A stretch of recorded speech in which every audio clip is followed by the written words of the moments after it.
sepse kauzat e opozitës së vërtet janë të njëjta.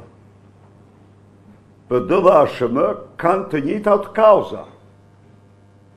Kjo është e tëra, Osman. Do me thënë, ky koalicion është dakord se Shqipëria është një narkoshtet, se Edi Rama është një narkodiktator, se Edi Rama ka vënë në kontroll të plot drejtësinë. A i pet ishtë reaguan ata, apo jo? A i pet? Sigurisht. Do ketë transparencë dhe gjëra. Ja çfarë thot? Le ta lamte. Çfarë thot Partia Popullore Europiane? Thot për impunitetin. Sepse dosjet 134, 339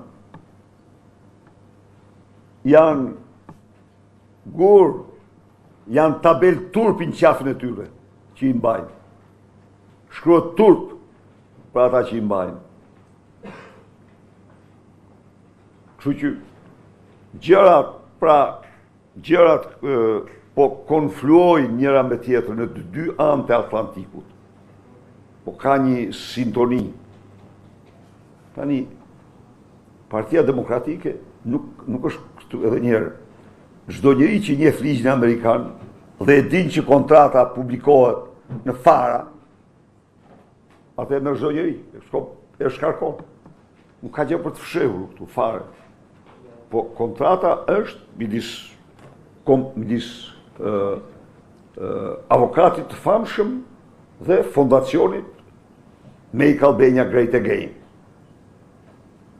Me sa kuptova unë nga bisedat, për McGonigalin e dinin të gjithë. Thëmë vërtetën. E dinin. Për djegësin e Tiranës, duhet ta shpjegojë 3 herë. Atet McGonigalin, se me qenë se ajo ishte edhe lajme ndërkombëtare disa herë, atë nuk kishte njëri që pyeste për ta sqaruar më tutje, e dinin.